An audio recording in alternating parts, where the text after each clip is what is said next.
आज महेश बिना नहाए धोए ही उपन्यास पढ़ने बैठ गया। एकाएक उसकी नजर एक शब्द पर आकर रुक गई और चेहरे का उजास उदासी में बदल गया। उसका नाम उपन्यास की एक पंक्ति में लिखा हुआ था। उदास मन से वह सोचने लगा कि आज मोहिनी को उससे बिछड़े हुए एक अरसा हो गया और आज उसका नाम इस तरह से क्यों उसके मन में दस्तक दे रहा है। यह मात्र संयोग है या और कुछ? वैसे तो एक जैसे हजारों नाम होते हैं, मगर महेश ने लंबे समय से उसका नाम कहीं पढ़ा सुना नहीं था, तो इस प्रकार की बेचैनी स्वाभाविक थी। अचानक ही उसका मन उससे मिलने की हूक भरने लगा, मगर यह इतना आसान कहाँ था। उसने दिल की इस अभिलाषा को पूरा करने का काम दिमाग को सौंप दिया। उसको अपने रणनीति विशेषज्ञ दिमाग पर पूरा भरोसा था। महेश की एक कजिन थी, विशाखा मोहिनी की पड़ोसिन थी।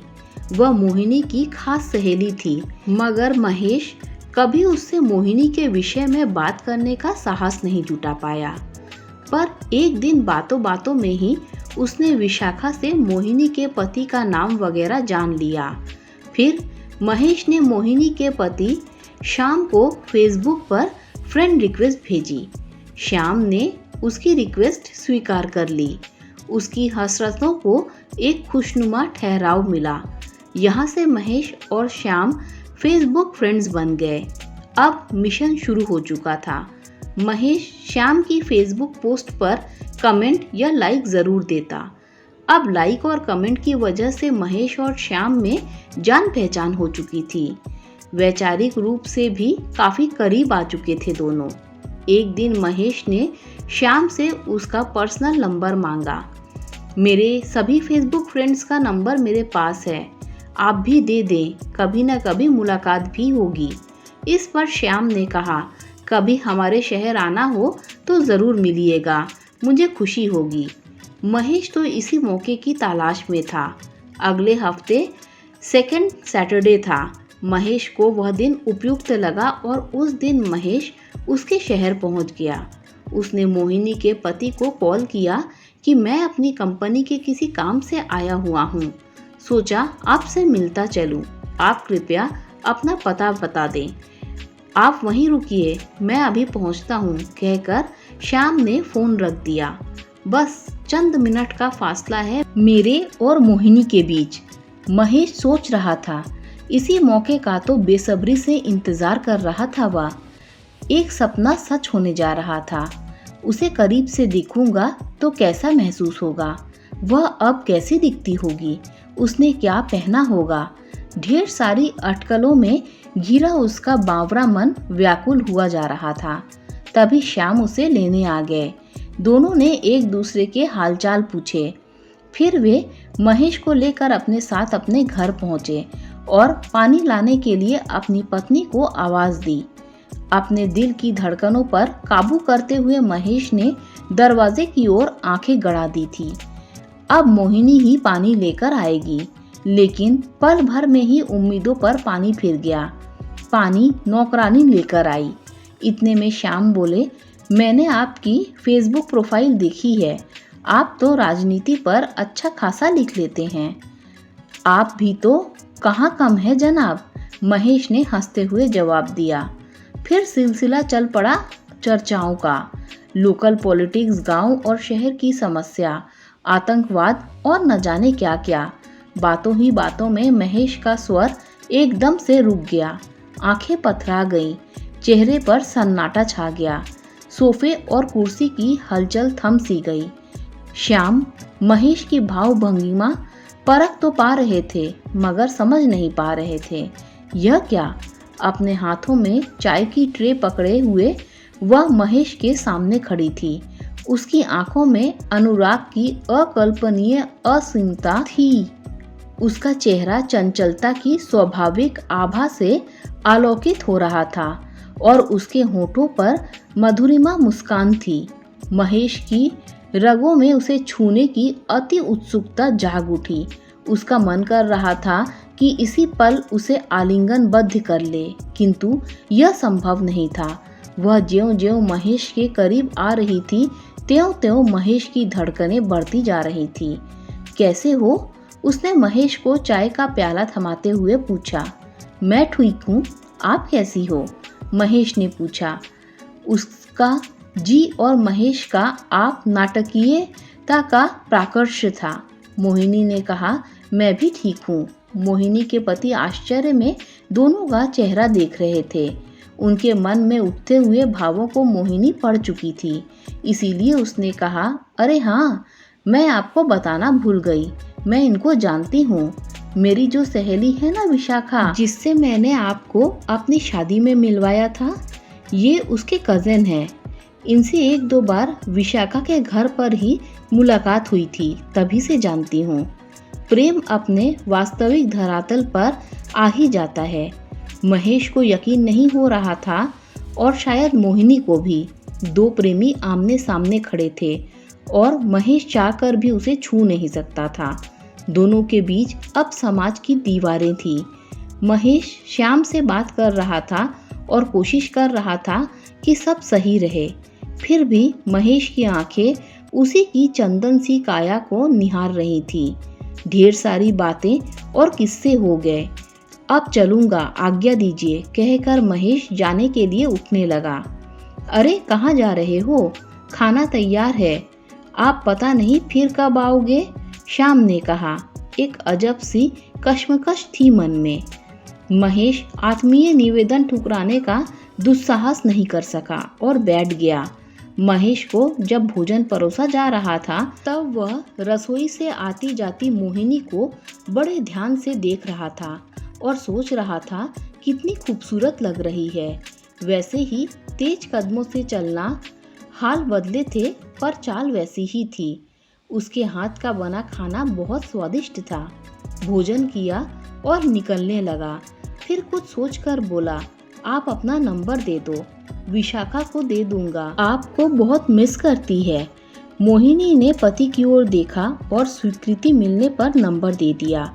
इसी के साथ महेश की यह अंतिम इच्छा भी पूरी हो गई। पूरी रात मोहिनी सोचती रही कि महेश उसका नंबर लेकर गया है तो कॉल भी ज़रूर करेगा। महेश से कैसे मिले और कैसे उसको समझाए कि अब हालात बदल गए हैं। महेश उसको अगले दिन से ही फ़ोन करने लगा। मोहिनी 4-7 दिन तक तो उसकी कॉल को अवॉइड करती रही, पर बाद में महेश से बात करने का निश्चय किया। महेश, क्या इतनी पराई हो गई हो कि मिलने की भी नहीं आ सकती? मोहिनी, अब मेरा किसी और के साथ नाम जुड़ चुका है। महेश, ये दूरियां जिंदगी भर की होंगी, ये सोचा न था। मोहिनी, तुम ही तो चाहते थे ऐसा, याद करो, तुमने ही कहा था कि यह मेरी गलतफहमी है, प्यार नहीं है तुम्हें मुझसे और हो भी नहीं सकता। साथ ही यह भी कहा था कि मुझसे प्यार करके कुछ नहीं पाओगी, क्यों अपनी ज़िंदगी खराब कर रही हो। अच्छा लड़का देखो और शादी करके जाओ यहाँ से, मेरा क्या है। महेश, यह सब याद है मुझे। कई बार ज़िंदगी में कुछ ऐसे फैसले करने पड़ते हैं कि आप चाहकर भी उनको बदल नहीं सकते। मेरे पास कुछ भी नहीं था उस समय तुम्हें देने के लिए, खोखला हो चुका था मैं। मोहिनी, ऐसा क्यों हुआ? अब सोचने से कोई फ़ायदा नहीं। महेश, तुम तो जानती हो मेरे माता पिता अपनी पसंद की लड़की से ही मेरा विवाह कराना चाहते थे। माँ की जिद थी कि उनकी सहेली की लड़की से ही मेरा विवाह हो। मोहिनी, तुमने उन्हें मेरे बारे में नहीं बताया? महेश, बताना चाहता था पर उनको अपनी जिद के आगे मेरी खुशी नहीं दिखाई दे रही थी। मुझे उन्हें समझाने के लिए कुछ वक्त चाहिए था। मैंने उनका दिल नहीं दुखाना चाहता था। मोहिनी, और मेरे दिल का क्या होगा? मेरे बारे में एक बार भी नहीं सोचा? महेश, सोचा था, बहुत सोचा था, लेकिन जिंदगी के भंवर में बुरी तरह फंस चुका था। जब तक वे मानते तब तक तुम्हारा विवाह हो चुका था। मैं तुम्हारे बिना नहीं जी सकता। अब तो इस भंवर से बाहर आकर मेरे साथ चल पड़ो। तुम भी अपने पति से प्यार नहीं करती हो, यह मैं जान गया हूँ। मोहिनी, वे बहुत अच्छे हैं, अब मैं उनका साथ नहीं छोड़ सकती। महेश, क्यों बेनामी के रिश्ते को जी रही हो? घुट घुट के जीना मंजूर है तुम्हें? मोहिनी, समाज ने नाम दिया है इस रिश्ते को, तो बेनामी कैसे हुआ? मैं उनके साथ बहुत खुश हूँ। महेश, प्लीज छोड़ दो सब कुछ और भाग चलो मेरे साथ। हम अपनी एक नई दुनिया बसाएंगे, चले जाएंगे यहाँ से बहुत दूर। मैं तुम्हें इतना प्यार करूँगा जितने किसी ने आज तक न किया हो। मोहिनी, नहीं, मैं ऐसा नहीं कर सकती। अब मेरे साथ मेरे ही नहीं किसी और की भी जिंदगी जुड़ी है। महेश, इसका मतलब तुम मेरा प्यार भूल गई हो या फिर वह सब झूठ था? मोहिनी, प्यार एक एहसास होता है, उन ओस की बूंदों की तरह जो धरती में समा जाती हैं और फिर किसी को नजर नहीं आती।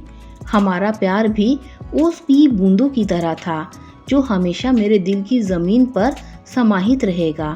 इस एहसास को किसी रिश्ते का नाम देना जरूरी तो नहीं। तुम्हारे साथ कुछ पलों के लिए जिस राह पर चली थी वह बहुत ही खुशगवार थी।